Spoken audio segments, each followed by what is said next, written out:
Welcome to Living Chassidus. Together, let's live the Chassidus we learn. So, Rabbi Binyomin Walters is an incredible scholar, and he's, I actually heard about him, funny, because I actually heard about him, I think from one of my dates, when I was dating my husband, because my husband knew him from yeshiva, and he was one of the first times that I had heard about the Mitteler Rebbe's Chassidus in such a way. And it was very eye-opening for me, because I feel like we have a lot of focus on Tanya from the Alter Rebbe, and we also have a lot of focus on knowing each of the Rebbeim, but we don't necessarily learn, I for myself, I felt like I never really learned the Mitteler Rebbe's Chassidus. So it was really, really powerful to be able to hear that somebody, by the time he was a bacher in yeshiva, he had already learned Shaar Hayichud of the Mitteler Rebbe 9 times. 9 times. Let's just take a moment and process that. Like what piece of Chassidus, what mimer, what sicha, what book have you actually learned 9 times? So that in of itself, he was a bacher and he already had learned it 9 times. Not only that, but at that time, if I understand correctly, it was not translated into English. So that in of itself is a huge feat. And to add to that, this was already about 12 years ago or so. So if that was 9 times 12 years ago, imagine how many times he's learned it since, and imagine how well he knows it, not only because he even translated it with commentary. So we have to realize and appreciate, as I can say, I didn't necessarily, I don't think I've heard about him in Crown Heights per se, but it's an incredible schus to be able to have him speak for us. He also wrote a book called Mashiach Day by Day, which is a daily snippet of information about Mashiach on a daily basis. I used to work for Merkez, Suite 302, and if I understand correctly, he was also part of the International Mashiach campaign there, and I think that was one of the things that they gave out. So I love that book. And I really hope, if I understand correctly, it's on Kindle and maybe, I'm not sure exactly what other platforms, but if you'd like to really enjoy a tidbit of Mashiach on a daily basis, you can search Mashiach Day by Day. He recently came out, or I guess fairly recently, he came out with a book called the Mashiach Agada, and it helps you see Geula through the 15 steps of the Seder. So we're very, very, very lucky to have him and to have him speak for us, and especially all the way from Chicago. So another silver lining of COVID times when now we all join on Zoom. So I'd like to say a special thank you to Rabbi Binyomin Walters for joining us tonight to speak. Okay. Thank you. Pardon my headphones, just keep the noise down. So we're coming together to celebrate Tes and Kislev, which has to do with the Chag Gula of the Mitteler Rebbe, and it's also therefore a time for all of us. It's a Yom Tov for all of us, and it's beginning the time from now to Tes Kislev, leading up to that whole thing. So first, I just want to say a few words about the Mitteler Rebbe and what his, kind of like what he represented in his style. So one thing that the Rebbe's father talks about is that one of the key qualities of the Mitteler Rebbe is the idea of chayas, of bringing life into everything. And we see this in his Torah, that his like the Alter Rebbe has a commentary on the parasha of the week that's called Torah Or and the Kutei Torah. The Mitteler Rebbe is called Torah Chaim, because the idea of bringing life into everything.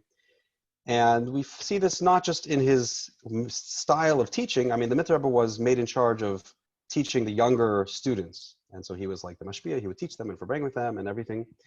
And, to educate them. And then also later when he became Rebbe, his style was very focused on this kind of thing. So he's famous for having his kapella, his choir, and it seems that he wanted the Chassidim shouldn't feel like second-class citizens. They should enjoy themselves. They should have beautiful music. He had a whole orchestra that play music, and people would sing, and they composed a lot of the songs we have for the Yom Neirayim and for like the Chabad's Nusach for Birchas Kainim was composed by the Mitteler Rebbe's choir. And not only that, they would have like horse shows. They would have acrobats on horseback doing, shows and things, and some of this kind of different celebrations. And everything not everything, but a lot of these kind of things that the nobles would enjoy. He wanted that the Chassidim, when they came and to the Rebbe, they should be able to have something of that. So just recently I was talking to somebody who is, just starting to teach Chassidus, and she's going to be teaching Tanya and involved in different programs. And, but felt like, okay, she learned a lot of information, but didn't really feel like she understood it in a way that she could give it over and inspire other people. And so this comes to the other key aspect of the Mitteler Rebbe and his style. What he represents is the idea of bina, of really understanding. And understanding is what leads to this type of having a sense of chayas, of real life and excitement in what we learn. Or like also it says in the Zohar, it says that bina brings cherus, it brings freedom. That I think there's an expression in the world even that understanding sets, ideas free. That when you have an understanding, it's not just a static thing, it's something that takes on a life. And there's, I'm sure some of you are familiar with, maybe some of you aren't familiar with the story of the Emperor's New Clothes, but there's something that I kind of think of as the Emperor's New Clothes syndrome. And for those that don't know, the basic idea of the story, it's a parable they tell kids, a fable, that there was somebody that these tailors rode into town. They told the king, we're going to make the most amazing, beautiful suit, new clothes for the king, but only people that are wise and sophisticated could see it. And the whole time they were playing along, they were just putting on a show. It was really nothing there. And nobody wanted to admit that they didn't see it because they didn't want to say that they were a fool and they weren't sophisticated. And so everybody just played along until they had a whole parade and everybody in the whole country is playing along and pretending to see it and complimenting it, until there's some little kid some little girl's like, hey, he's not wearing any clothes, and everybody was willing to admit it. And so we have a similar kind of thing like that within Torah itself, that because we know that it's true, and we know, especially Chassidim with like the Rebbe and stuff like that, we know that it's true and it's wise and it's this and that. So we allow ourselves to just say the words, and even if we don't really understand it, even if it doesn't make sense to us. And we're like afraid to admit that it doesn't make sense to us. And you see that like the Rebbe doesn't have that inhibition. The Rebbe will ask very, very strong questions, and that nobody else would have the chutzpah to ask. And then the Rebbe will, go answer it. And even if we don't know the answer to everything, but it's important that we realize that if our intuition, if we hear something, we learn something, it doesn't sit right to us, it doesn't make sense, then it doesn't make sense. That we're not understanding it. We have to look deeper. We have to work, and look for an explanation. Or if we don't know it, at least say, okay, I don't know, maybe one day we'll find out. But at least, not to pretend and be satisfy ourselves or our students. Sometimes teachers feel like they need to pretend they know all the answers and things, not to play along like that. And so the Mitteler Rebbe, along these lines, because again, you can learn a lot of things and collect a lot of words, and then you say the jargon, you say the words, and then that kind of sounds like understanding, but it's not real understanding. Kind of along those lines, somebody once made a computer program that would generate a scientific paper, and it was totally random and totally nonsense, but it just had a lot of words and a lot of jargon around a certain topic, and it sounded like, maybe it was written by somebody that didn't speak English so well, but knew what they were talking about. It was very, difficult, but it was really just total nonsense, and it got approved, and it was put into this, accepted in this journal. So, you can have a similar kind of thing where people learn a lot of concepts, and they have all the words and all the jargon, and they're saying it, and that's really taking the place of understanding. So we have to put in that effort to make sure we're really understanding the ideas, and then they become alive, they become something that we really are meaningful to us, we can really apply to ourselves, and not just in all areas of life. When we really understand one of these concepts, it becomes a universal concept. Even the simplest thing, a simplest sikha, that you hear the same thing every single year, or the kids come and say it at the Shabbos table every single week or every year. If you actually go and look at it, and you have to like put some effort, I call it like mining the topic, you can find these gems there that you can live with your entire life. So I want to go, the Mitteler Rebbe wrote a sefer that's kind of like an introduction for how to do this, with the caveat that the audience at that time was much more advanced than the audience these days. So the kind of people that were coming to the Alter Rebbe, and the Alter Rebbe started these different, like a school there, Cheder Aleph and Cheder Beis was called. They were very scholarly people that were already had a lot of familiarity with, they knew Tanakh, they knew Talmud, they knew Kabbalah. So it was kind of building off of there. But for many years, still, this sefer, Shaar Hayichud, that the Mitteler Rebbe wrote, which was like an introduction to how to learn Chassidus, how to understand it, how to use it in Avodah, to do Hisbonenus and davening, and apply it to our lives. And he discusses there this problem that, Chassidim are coming to him and they're complaining, we learn all this information, but I don't know what to do with it. They don't know how to apply it. So this is meant to help fix that. And again, it's not the simplest sefer, but for many years it was actually a prerequisite. Before somebody would be allowed to come in and hear a mimer, they had to first know this sefer, well first, because this is like the foundation. And then once that changed, especially with Tomchei Tamimim and things, it changed eventually. They let everybody in, and that's a good thing. But still, if we're able to, it's on us to do our best to really work to understand it. So I just want to give a little overview. The sefer has kind of two parts. The first 9 chapters explain the process of how to learn Chassidus and how to learn it in a way that you understand it and you can apply it. And then the second half is explaining all of the main concepts of the Seder Shtalshus from the top down. So we don't have time to go through obviously the whole sefer at all, but I want to give just a little overview of the advice from the first 9 chapters where the Mitteler Rebbe explains how to learn Chassidus and how to apply it.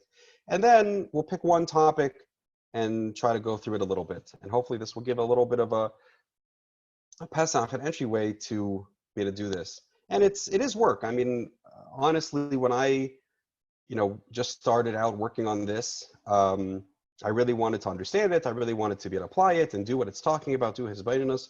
And there wasn't that much to work off of. There weren't a lot of people that were involved in these things. And, I had some people that taught me, to a certain extent, but a lot of it was just, I had to do work. And, what I would do is I would have a notebook and I would start it out as a hachlata 1 year for my birthday. Before davening, I would spend a few minutes and I would take the topic I was learning and I would write notes and try to work on it and work on through these steps.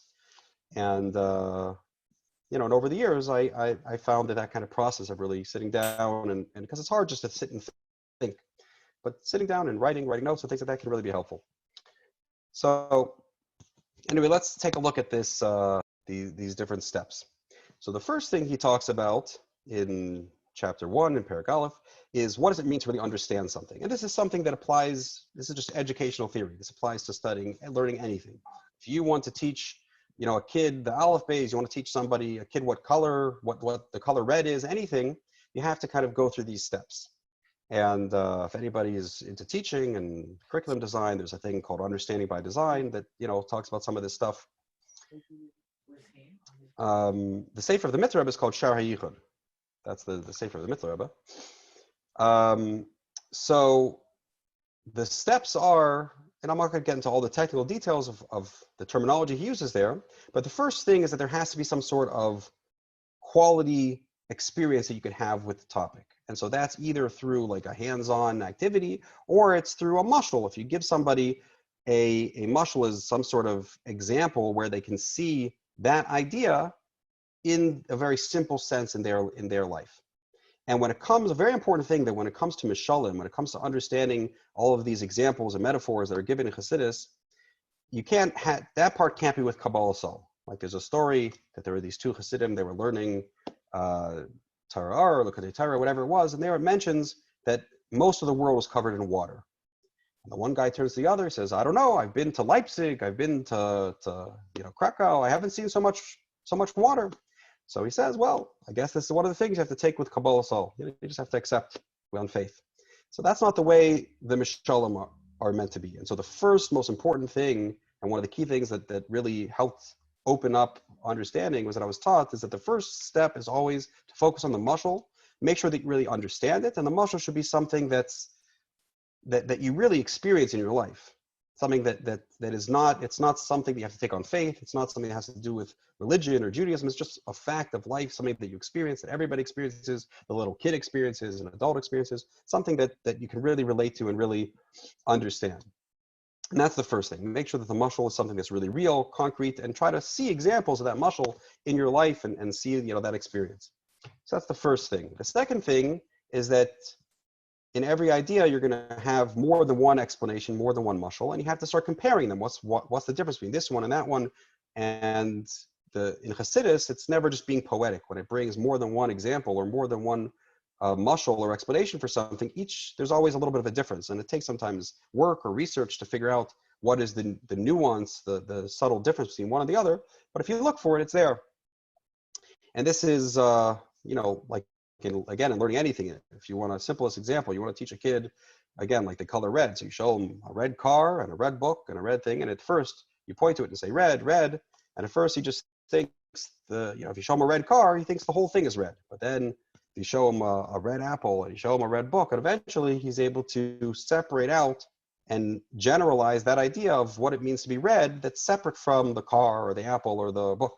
And so that's the third step, is being able to then generalize the understanding, and that's where you really end it, is when you can see the big picture, the big idea that's behind it. And then the test, kind of the ultimate goal of understanding, and the test of whether you understood it or not, then is whether you can apply it. And so that's what he talks about then in chapter 2, is after you found this general big picture idea, something that should be very global, something that applies in all times and all places to all people, then you should look for how can I see applications of this idea. And so in every sikha, in every mimer, there's always going to be some sort of, the general idea is going to be some sort of paradigm shift, some sort of thing that there's a certain theme, a certain topic. And Chassidus is showing us how would I look at it without Chassidus, and now it's showing you a different perspective, that we could shift our perspective and look at it differently. And then the application is practicing seeing, well, if I made that shift in this area of life, in that area of life, what would it look like? And something, again, that you have to practice. And that's the second step in doing this. And again, when I, in very simple terms, like when I learn a sikh, when I learn a mimer, the first thing I do is I just write a summary for myself, where I write like bullet points, the main points of it. And after I write like a point-by-point summary, then I try to figure out the structure and how it's looking at it first in one way and then another way. And then I try to figure out what is the main theme. And, because usually it's contrasting. Every sikh mimer is going to contrast this perspective and that perspective and things like that. And then but there's always that general point, that main theme that unites the whole discussion. And I try to see what's that paradigm shift and then try to find applications for that in my life. And, that's a very, very rewarding process. It takes some time, but if you sit down and do it, it's amazing. Okay, the next thing is in chapter 3, he talks about how this, an example of how this applies to a certain idea. He gives an example of Mamali and how there's actually two different concepts, and one concept has 4 mishalim, one concept has 5 mishalim, and really each mashal is a different level, and it's a whole detailed thing.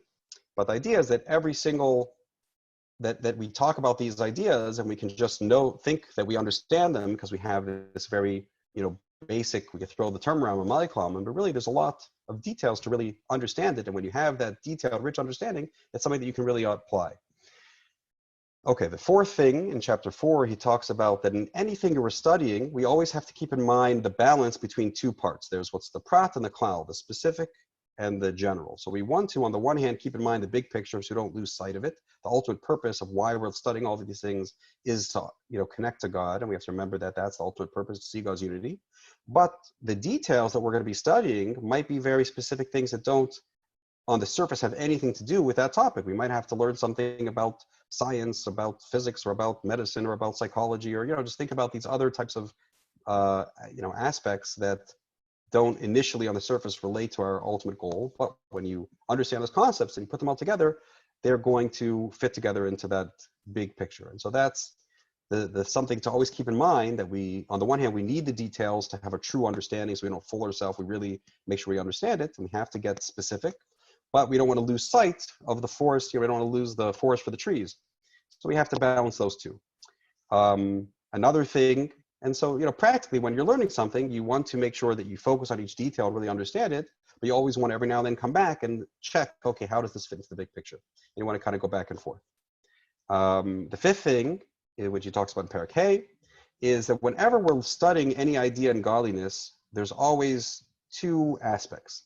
There's the part that we can understand, that's within creation, and then there's the godly source, which is the ayin. It's abstract. It's the abstract source, which is something that's beyond our understanding. And again, like a simple example of this that the Alter Rebbe gives in a mimer is that with anything in life, let's say the fact that we're alive, we experience our soul. We feel that we have life. We feel that we have a soul, and that's something that we experience very, intimately. The fact that we can see, we can hear, we have consciousness, we have all these different sensations, and that's something that's a yesh. It's something that's very tangible that we can relate to, and we can really know. But what our soul is, what life is, what consciousness is something that we don't know, and nobody knows. Nobody really understands, what the essence of consciousness is, what really life is.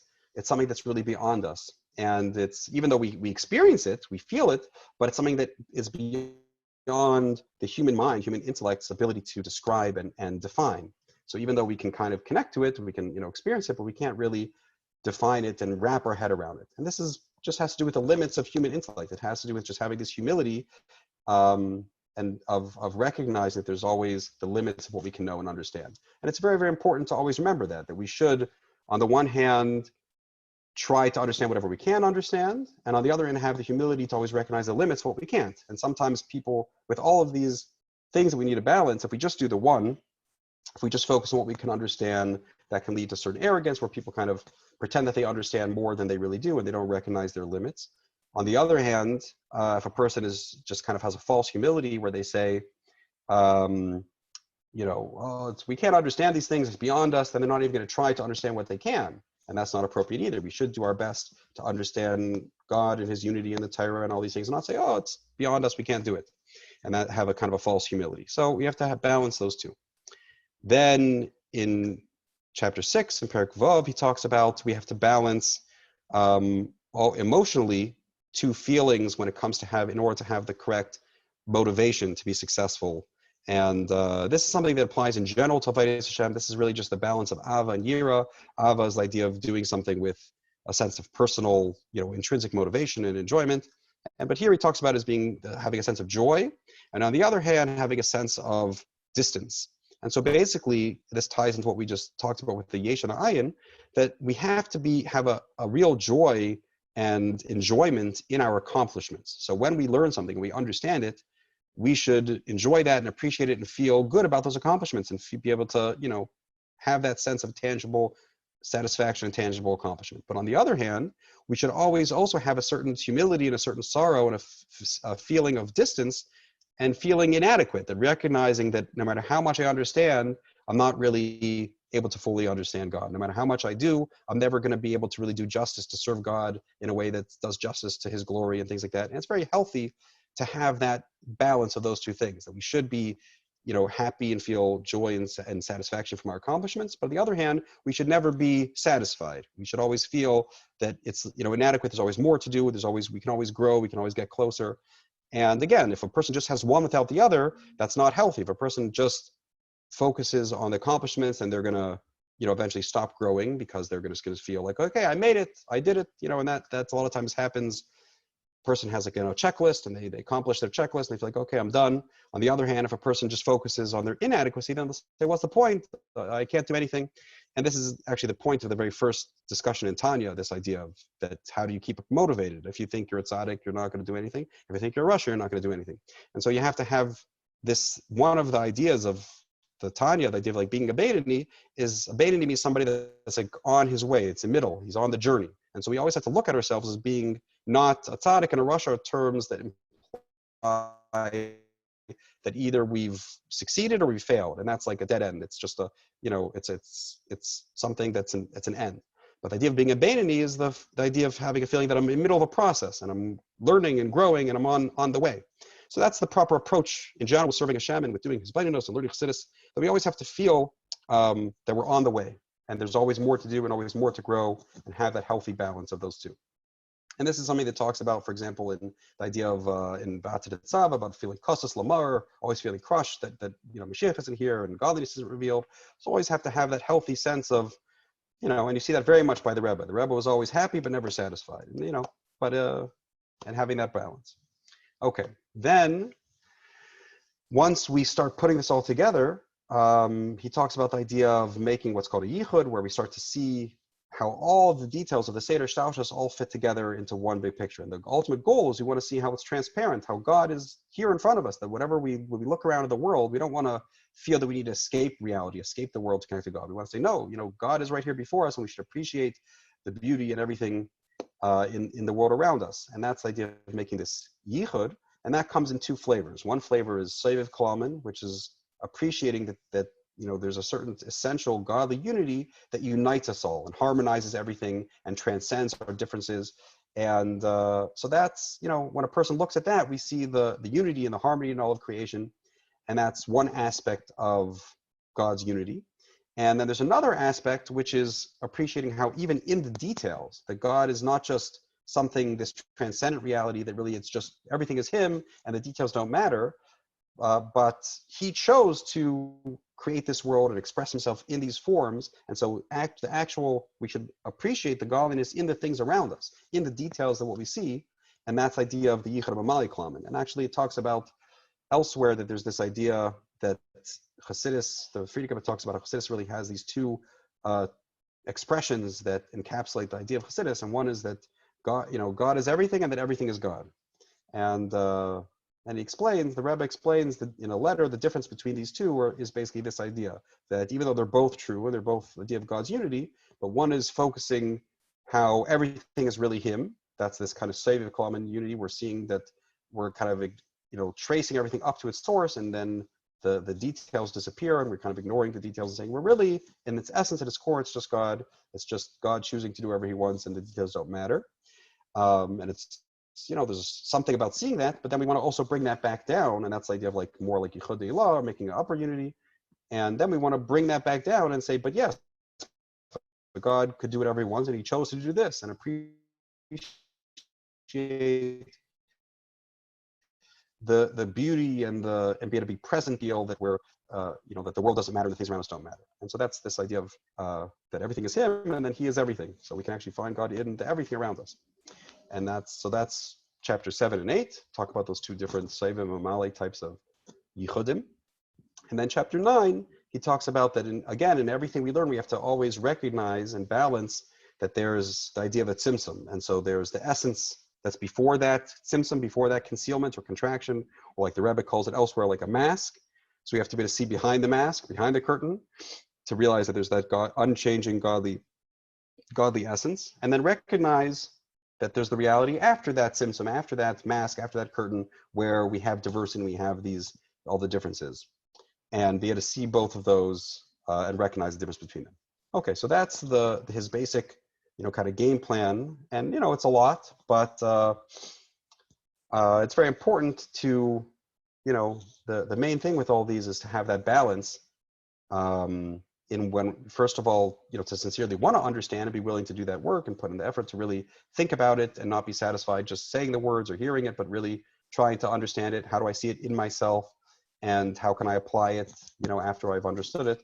And then also balancing all of these things of keeping, again, the big picture with the details, recognizing what we can understand versus what's beyond our understanding, having that sense of joy while having a sense of humility and a sense of inadequacy, that there's always more to do. And then again, recognizing God's unity in both of these flavors, both seeing, how there's this transcendent type of unity, and then seeing God within all the details. So I want to just go through one example from Shaar Hayichud, because there he talks about so many concepts and so many topics, but just to pick one and see how, we can hopefully understand something about this topic, about this idea, and see how it's something that's very relevant and we can apply to our life. And an important thing, the Rebbe has a sefer called Kunsh and Yonosar's Chassidus, which I love. It's translated in English called On the Essence of Chassidus. You can get it online at Chabad.org for free in Hebrew and English. Wonderful, wonderful book. You should learn it 100 times.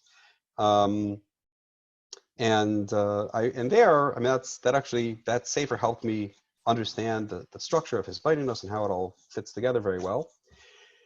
And one of the things in that book is based on a sikha that the Rebbe said, and then later the Rebbe edited it. I mean, that's the way most sikhas maimarim, the Rebbe would first say it at a farbrengs, and then later the Rebbe would say, I want you to prepare that talk for me as a sikha or as a maimer, and then the Rebbe would edit it.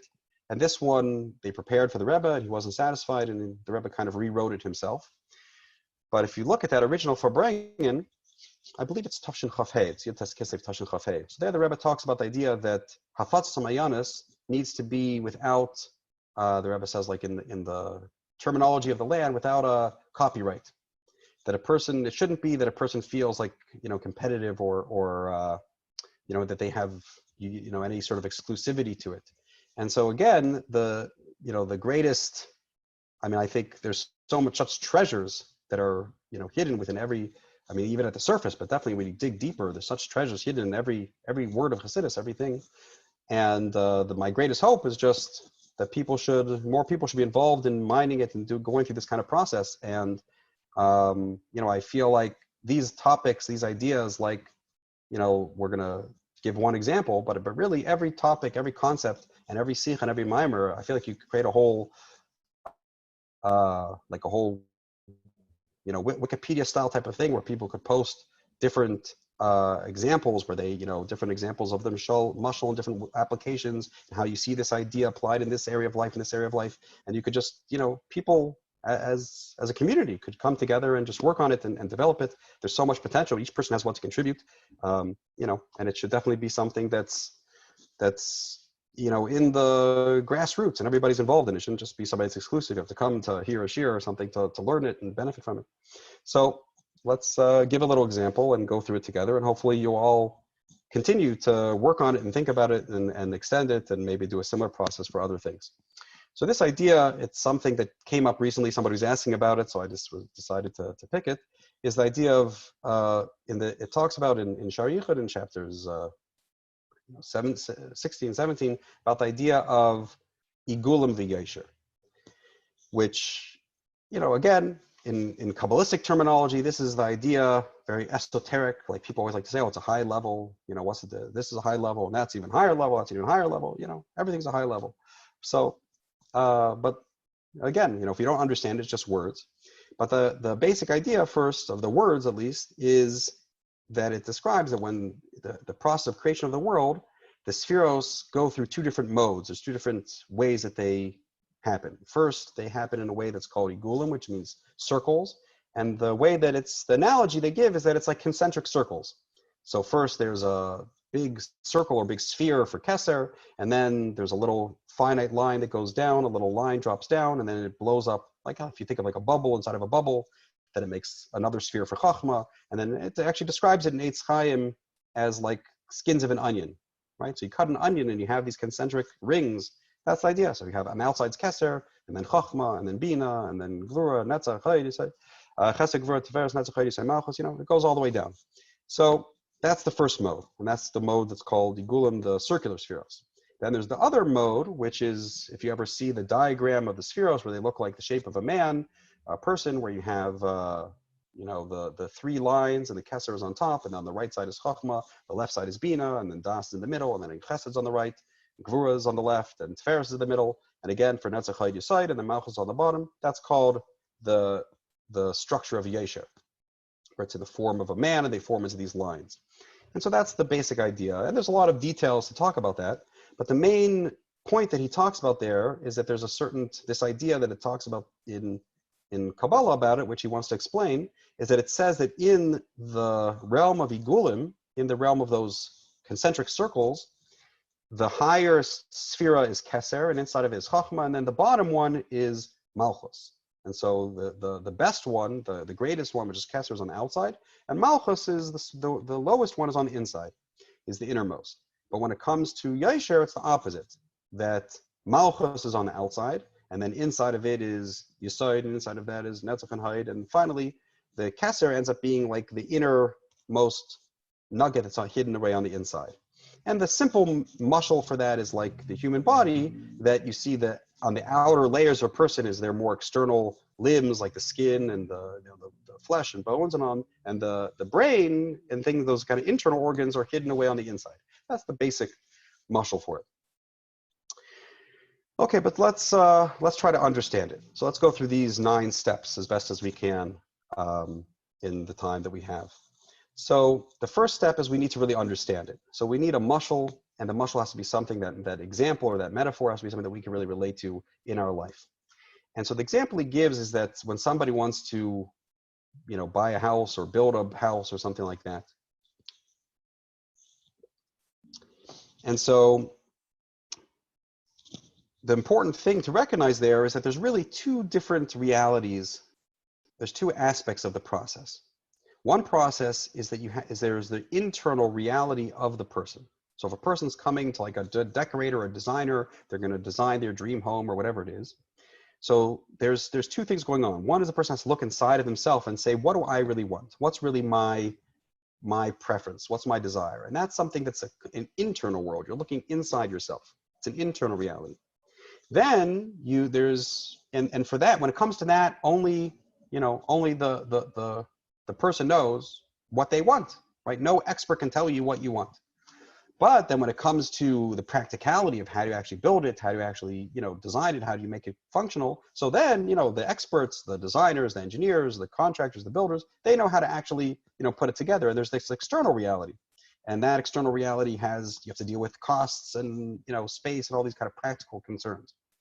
But those are 2 totally separate types of reality. And so when we say that a person wants something, we can mean 2 different things. We can mean that internal desire of the person, which in simple terms is like the person's taste or their style. What are the things that they want? But those desires really don't have anything to do with the world per se. It's just the nature of the person is that, they like certain types of things. That nature can get plugged into, if you take a person's taste or a person's style, you can plug that into every aspect of their life. It's going to come out equally in the general layout of the house, and it's going to come out in the bathroom drapes that they're going to choose, and it's going to come out, in everything, because it's just their self-expression coming out. On the other hand, when it comes to the desire, when you say the person wants the house in the sense that they actually want to make it happen and being practical, so that external desire, once a person just chooses, they're ready to make a choice and actually make something happen. So then you have to be able to commit to work within a certain system and be practical based on, the location that's available and the materials that are available, whatever makes sense in the external reality. And so there's 2 very different parts of this wanting something and planning something. One is looking on the inside. There's somebody that became popular recently that talks about this idea of with all of your thing you have, you should make sure it sparks joy, right? I don't remember her name. I'm sure somebody knows her name. That I've heard from my wife about it. And this is the idea that of looking on the inside. And when you look at every object, you have to think, okay, does that connect with me? Do I connect with that? And that's the idea of looking inside myself. And then there's the idea of being practical and being able to work with the being pragmatic and work with the world around us. And so this is a mashal for these 2 types of modes, and the way that this, so that's, something that we can understand in ourselves. When we generalize that idea, how do we see a comparable thing with, in everything in creation? So let's try to think of some examples of this idea. So, one example might be, and again, the general point is that in everything in life and everything in reality, there's the kind of internal reality, and then there's an external reality, and those are these 2 different aspects of the same thing. So one example of, and again, I guess let's just mention one other point about it, that when it comes to the internal reality, the most important thing is what what I want, right? It's, in other words, the person's looking into themselves, and it's very important that a person should be in that mode, should be in tune with who they are, what they want, and not allow any other considerations to influence that. Not let any external, look inside. What do you really, truly, your heart of hearts, what do you really want? What do you really desire? And not think about anything practical at that point. And then when it comes to actually doing something, you have to be able to switch and be very practical. I heard a story related to this, that there was one of the first shluchim that was sent to South Africa. And so before they went, the shliach was in 770, and Rabbi Chodakov came and asked him, what's your plans for when you arrive there? He said, well, I'm going to get there, I'll evaluate the needs of the community, and then I'll make a plan. And he told him, no, let me tell you a story. When I was on a boat, the Rabbi Chodakov was saying, when I was on the boat with the Frierdiker Rebbe coming to America, so the Frierdiker Rebbe told me already on the boat that I should take out pen and take out paper, and he dictated his plan, his vision for what he's going to do when he comes to America. And he dictated the basic outline of he was going to found the 3 institutions of Kahas to, print books, of Merkas Lanyani Chinuch to spread education among children, and Machane Yisrael for adult education. And those were going to be the 3 pillars, the 3 main branches of his activities. And over the years, those organizations have morphed and changed into very different focuses maybe than what they were back then. But that was the original vision. And the Frierdiker Rebbe said, you might think that I should wait until I get to America and see and decide based on that to make a plan. But the Frierdiker Rebbe said, I don't want to have an American Judaism. I want to have an authentic, uncompromised Judaism, a Yiddishkeit. And so the idea is that by making that plan, that vision beforehand, before he even saw the reality, he was looking on the inside and saying, what is really the ideal? What's the ultimate goal that I want to accomplish? And not being at all practical. And then when he actually got there, then you have to switch and say, okay, this is the plan, this is the vision, this is the goal. Now let's switch to being practical and say, what can we actually do? And when you're switching to being practical to figure out what you can actually do, so then the opposite, the most important thing is what is the smallest realistic step that I could actually take? And so the action becomes the biggest thing. What opportunities are actually right here in front of me now? What is something that I could actually do? It's nice to have, it'd be nice if I could do this and do that, but you can't. It's not practical, it's not possible right now to do it. But what step can you actually do right now?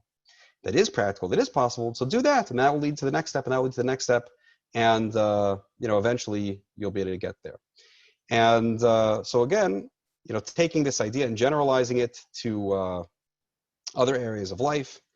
So let's say one example that comes to mind is, let's say when it comes to the sciences and things like that, a lot of times people talk about how does science fit with Torah and these kind of things. So we have to, a very useful thing is to be able to recognize that there's 2 completely different aspects to understanding reality. One is understanding the external reality, and that has to do with, let's say, developing technology, developing practical things. And so for that, you can do, that's really what science is about. It's about studying it and coming up with methods and techniques to accomplish technologies, and there's certain mathematics behind that and certain whatever behind that. But then there's like the narrative that goes along with those theories and those understandings. And the truth, so, whether you describe something, let's say they describe gravity as being, objects pulling each other, or as being like Einstein described it as being a warping of time-space, or whether you describe things as being, being created or evolution or all these type of things, those are all narratives. Those are like a story that goes along with it, but that has nothing to do with the external world. All that has to do is with the internal world, that God made us, that because of our nature, because of the nature of our soul, the human soul, we like to have, this kind of a narrative, some sort of a story, some sort of understanding or a picture that could put everything together. And we need that. We need to have some sort of way, some sort of story to frame everything in. But that's an internal need. And there's no way to prove or disprove that part of reality. And that's why, like if you look in, for example, Rambam, let's say in Mar Nevuchim and the Guide for the Perplexed, he talks about this idea a little bit, how, when it comes to the certain aspects of, let's say, science or reality, those are things that is indisputable. But what he doesn't focus on so much, that the Rebbe very much focused on in Chassidus, the idea that Torah is emes lamita, is like this ultimate truth. At least, my understanding of that idea is that has to do with the fact that in the outside world, there is no ultimate measure of whether one explanation is true or another. That ultimate measure of truth has to come from the inside, from looking into the soul and seeing what its nature is. And in that, there you can't find this idea of emes lamita, of like an ultimate truth, that, that all explanations aren't equal. And there is a certain, looking at things a certain way is going to turn on the soul and is going to activate people in a healthy, positive way that's going to make them more godly and things. And looking at things in another way is not going to do that.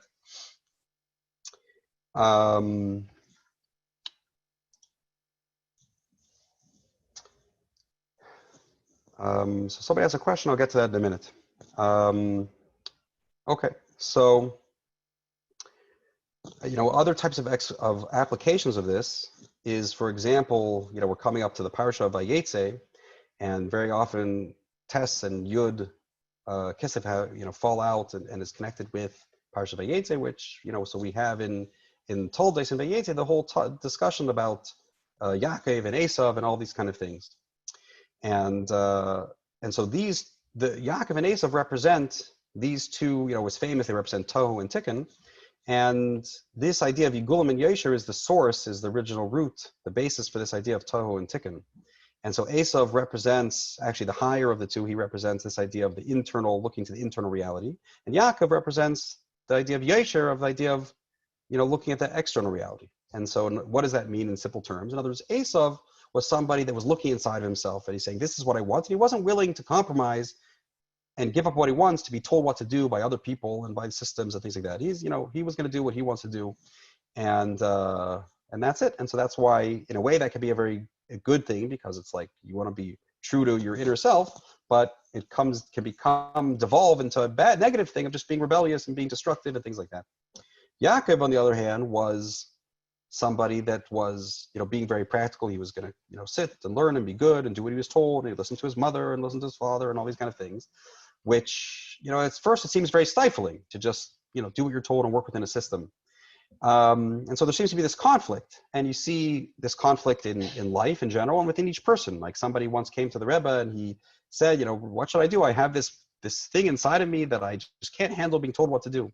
And the Rebbe said, don't we all? We all have that part inside of us. That's the idea of the Yetzer Hara and these things. We all have that part of us.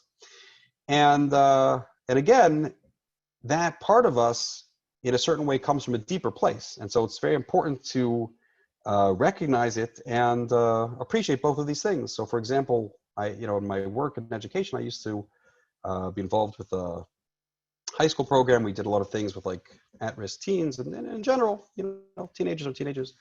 But especially if somebody's like defiant and not working with the system. So we learned a tool and a method for how to have conversations, and it's a very powerful tool. And the main idea of seeing these different tools through the lens of Chassidus helps me at least see the depth behind them and how and when to apply them in a better way, I feel. So the main essence of this tool is that you need to be able to separate out when a person is struggling, when a child or any person is struggling, with systems and authority and all this kind of stuff.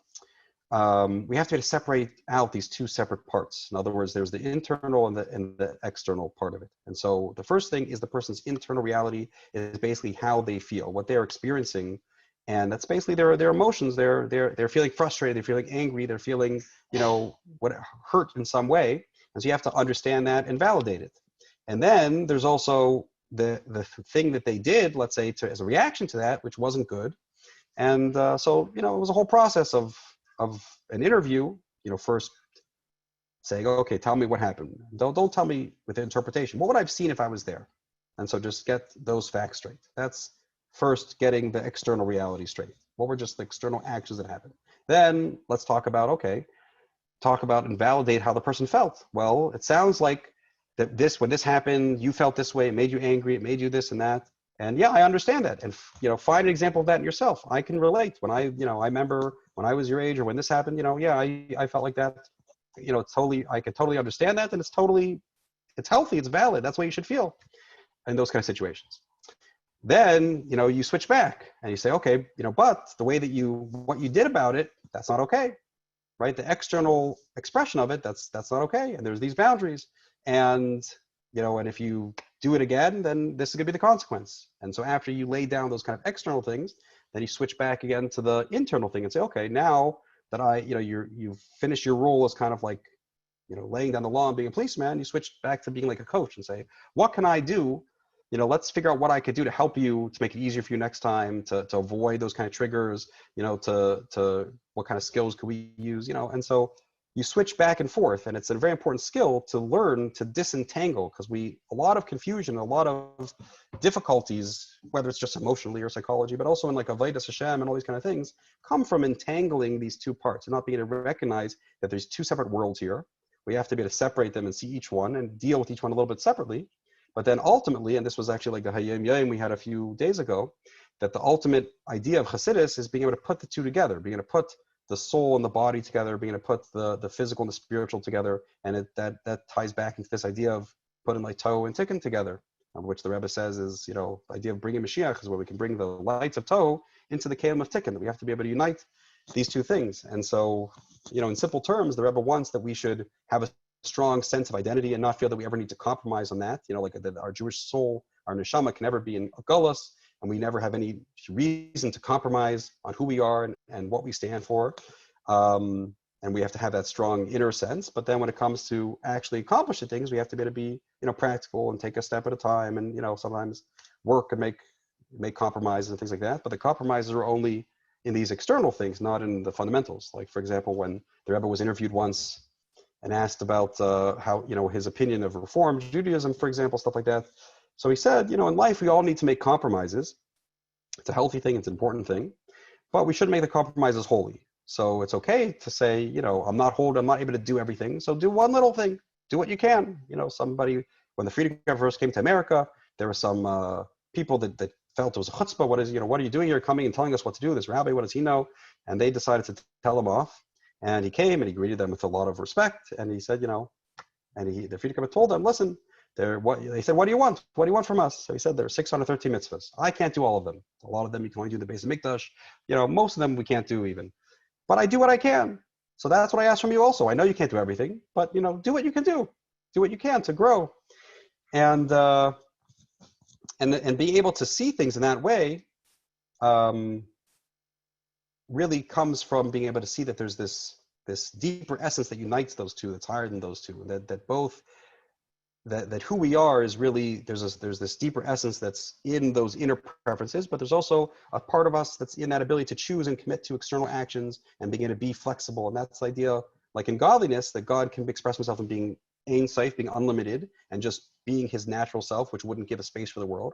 But he can also choose to express himself in making it tzimtzum and hiding himself to make space for the world and allowing us to even have free choice and even allowing us to, go against what he wants and having that ability, realizing that really being kol yachol for God means that he has both of those things. And the same thing with us, really being human and really being Jewish means that we have both of these abilities, and we have to be able to harmonize those two together. And the same thing, see that in other people and things like that. So I think that's a very, again, when we understand some of these ideas, they start becoming very practical and very useful in a lot of areas of life. And you can spend a lot of time just thinking about how can I see these two aspects and how can I see how I can, separate them out so there's not that confusion between the two, and then have them harmonize and come back together and work together in harmony. So, hopefully that's a little bit of a taste of, an idea and how we could understand it and see how we could apply it. And again, with each of these ideas, there's the part that we understand, but there's also part of that is recognizing that, in godliness, we don't really understand either how God, his true reality or how he can limit himself. It's beyond our understanding. And the same thing even in like the application with people, we don't fully understand even our own feelings or our own choices. Why do we have a certain preference? God just made us that way. Why do we make this, how do we choose this and not that? We don't fully understand that aspect of ourselves either. And certainly with other people, we don't fully understand it, but that gives us certain humility to give space for, accepting the reality of recognizing who we are because God chose to make us that way, and other people are the way they are also. And again, that ties into seeing these two aspects of unity, that on the certain hand, we all share these same, basic needs and struggles and these kind of things, but each person also experiences it a little differently. So being able to see that commonality between each other and being able to relate to one another, but also recognizing that in a certain way I can't necessarily know how another person feels or how, and we are different, and being appreciate that uniqueness also. And so that's one example of that. And so somebody asked a question about, is there a difference between the way the Mitteler Rebbe speaks about Hisbonenus and the way it's discussed later? So the Tzemach Tzedek does talk about that there's a certain, quality to somebody that's not able to do this type of Hisbonenus, but they're able to, learn a mime or learn a sikha and just focus on even just the appreciate the letters, the words of what the Rebbe said. That is also a very powerful thing, and in certain ways has advantages, So there's a certain, there's definitely that, and then there's, I think there definitely are, a lot of different flavors to how a person can go about doing his Hisbonenus, but I don't think the Rebbe Shab or the Frierdiker Rebbe speak about like a drastically different type of Hisbonenus really. And again, maybe the word Hisbonenus is not a useful term because the word really just means trying to understand something, working hard to understand something, and not being satisfied with just a surface level understanding. That's really what it's about. And so when we take, these ideas of that whatever it is in godliness or whatever we learn, and we really, spend time to really try to understand it, that's what it's about. That's the process. I mean, the handbook, the manual for it is definitely here. I don't think there's anything that, again, for like I mentioned, the Tzemach Tzedek talks about the idea, maybe not everybody is on the level to, ready to go through this whole kind of process and everything. And, it doesn't mean there's not value in being connected to it on whatever level they're on. But like the Mitteler Rebbe very often talks about a mushal of if you have two people and one is like up in a mountain or one is, low down. So there's different ways they could connect to each other. You could have the person on top could go down to the one below. The one below can go up to the one on top, or they can meet in the middle. So, there's the idea of Torah is the idea of bringing things down so that, you don't have to understand anything. You do the mitzvahs, you do what it says, and you're going to get, a certain benefit, a certain connection to godliness just from doing it. Now the idea of bringing it down. This type of Hisbonenus is the idea of meeting in the middle, that we're doing our part to try to come up, but we're also being given, the Torah and the explanation from the Rebbeim that they brought it down to the level where people like us can understand it. So this is an example of meeting in the middle. Sometimes we need to bring things down and just, and do physical mitzvahs and do these kind of things and have that connection. But if we're able to meet in the middle, we should do our best to meet in the middle. So I hope that, it answers that question a little bit. Yeah, absolutely. Can I ask? Yes, sure. Go ahead. First of all, I want to thank you so much. This is incredible. I loved how you just translated Hisbonenus, because many of us think of it as we just spend a lot of time thinking or make the davening longer, so just that translation, that in of itself was gold. There was a question about how can we hear more about Shaar Hayichud in English? How can we learn more about it? Where can we get more of a taste? What do you suggest? Okay. Well, so one thing, if I could just add on to what you said about the Hisbonenus, I think it's very important that the process, even though it's good to set aside a certain amount of time that's dedicated to, really put time and focus into it, but then you want to also, it should be something that you're able to think about throughout your day too, that just you start learning to, you start seeing examples of an idea that you're thinking about. It's not always in just one session, but once you're thinking about this concept, throughout your day, you can think about how do I see examples of this? And once something's in your mind, especially as you start getting older, you start getting busier, you don't always necessarily have that same amount of time, depending on what age and stage you are in your life. But sometimes you can actually have a better quality of understanding from experiencing those ideas in real life and then bringing that back versus, and like the Alter Rebbe talks, the Rebbe always quotes how through physical mitzvahs and especially through, like tzedakah and having serious nefesh to help somebody with Avos Yisrael, those type of actions make a person's mind and heart refined 1,000-fold.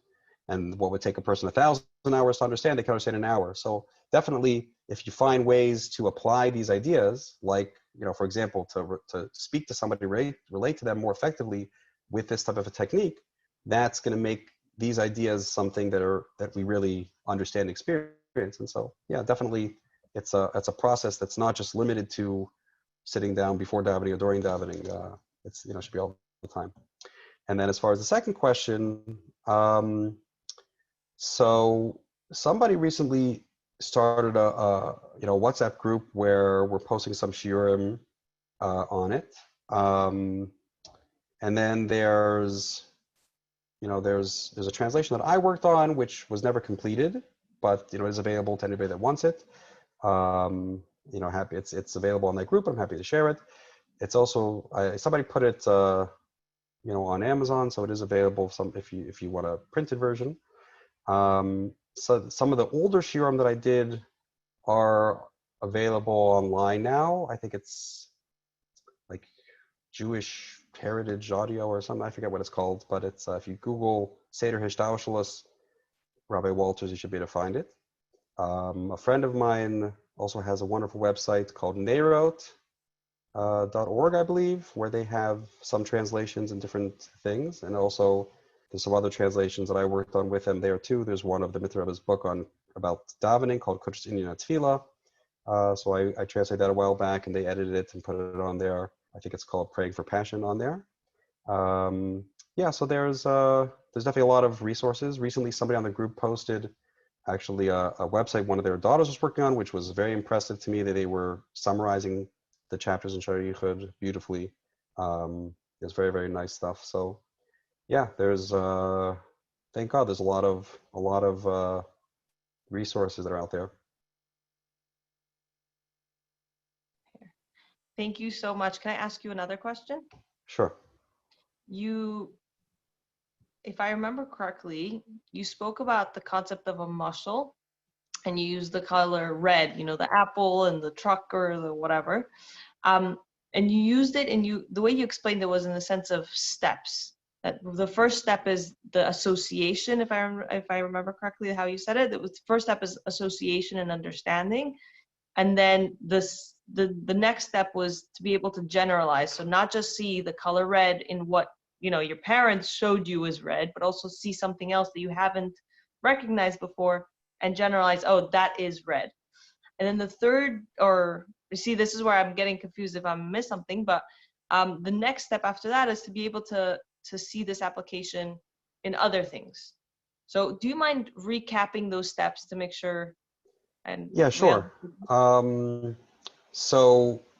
So first is that you have to have the quality of the experience with the idea has to be very concrete and that's what the Mitteler Rebbe calls the length of the idea.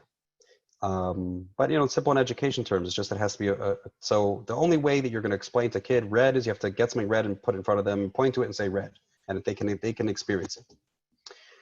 So that's the first step with any of these ideas. Any mashal, it has to be something that you could point to in yourself, in the world around you, in your life, and you shouldn't need any, Muna or Kabbalah soul to see it. You should be able to point to it and see it and experience it. And that's the first thing, is having that quality, really concrete quality of experience with the idea.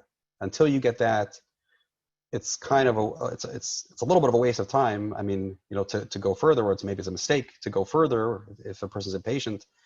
I mean, sometimes, you have to just be able to go on and learn through an idea, and later you'll come back and know that you're going to come back and work on the details. But a person shouldn't think that they could ever really skip this step. So eventually you're going to have to, if you're really going to understand, the only way to really understand it is eventually to come back and do this. But sometimes it is useful to just read through something a couple times and just get the the basic pieces in place. That's okay. That's a good thing to do. Actually, it's recommended by the Rebbe Rashab when you learn something to do that first. He recommends learning something like 5 times and each time focusing on a different thing. So that's the first step, is getting that quality of experience. The second step is, which he calls the roichev, Mitteler Rebbe calls the width of the idea, is that you have to see that idea in different forms so that you can contrast. Because the only way, like an example of the red, how do you show the kid that you mean the color red and not the car and not the book and not, not the other details. The only way for them to be able to generalize and pick out that idea is by showing them many different examples where everything changes except for that one essential point. And so that's the idea of that. In order to really understand the idea, any idea, you have to see it in many different forms, many different examples. And by comparing them and contrasting them and seeing what's changes, what's different, and what stays the same, eventually you'll be able to recognize that there's a certain pattern, there's a certain essential point, which is that general abstract point that remains the same, and that you'll be able to really see that clearly. And that's the idea of getting the aymek, getting the depth of the idea. So those are the stages in understanding, is the length, width, and depth, which is, again, having that quality of the experience, then diversifying to have experience in many different things, and that's like where you show them the red apple, the red ball, you show them many different things. And then when they can generalize it, and now, as an adult, you think of the color red, you think of it as just its own thing, even though you never see just red. You see a red, you always see a red something. So, and then once you have that understanding, then you also need to have another step to then see how can I apply that new idea, that new big picture that I've gained, that new insight. How could I apply that, to my life or to various areas? And again, that itself, you need to make sure that the application process also has all three of those steps. So in other words, it has to make sure that the applications you see are something that you could really, it would be a really tangible change. Like that, what would I do differently with this perspective? Not just, a theory, but it'd be something that's really practical. And that gives you a quality of an appreciation of and ultimately you're going to have to actually experience the difference in life by actually trying it out and seeing the difference it makes when you do it with this, perspective versus the other perspective.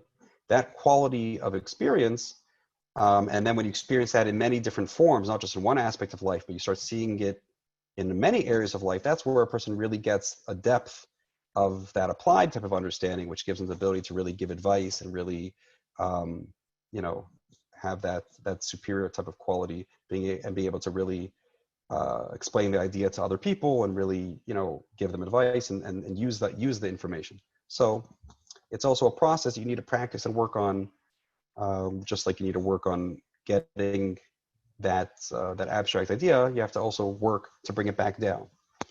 And again, this ties into the big theme, like we were talking about with the Gul Megesha, that there's, the first process is trying to find that inner reality, is trying to go up to that, kind of abstract essence behind things. And then the second step is trying to bring that back down into the outer external reality and be able to put the two together eventually. So it really all ties back into that same kind of theme. Yeah. Again, they're both avoda, and the important thing is to do both and to appreciate the importance of both. Wow. Thank you so much. I also, not just thank you for this incredible talk, and thank you to everybody who's joining, but I also personally want to thank you because a big impact of a big flavor, basically the why living Chassidus exists, actually has to do with you. You made a very, very big impact on my husband when he was in yeshiva with you. And we realized that we have to help others as well to see Chassidus in this way, to be able to apply, to be able to really live with it. And that's why we're called living Chassidus. It shouldn't be a sefer that gets closed. It should be lived. So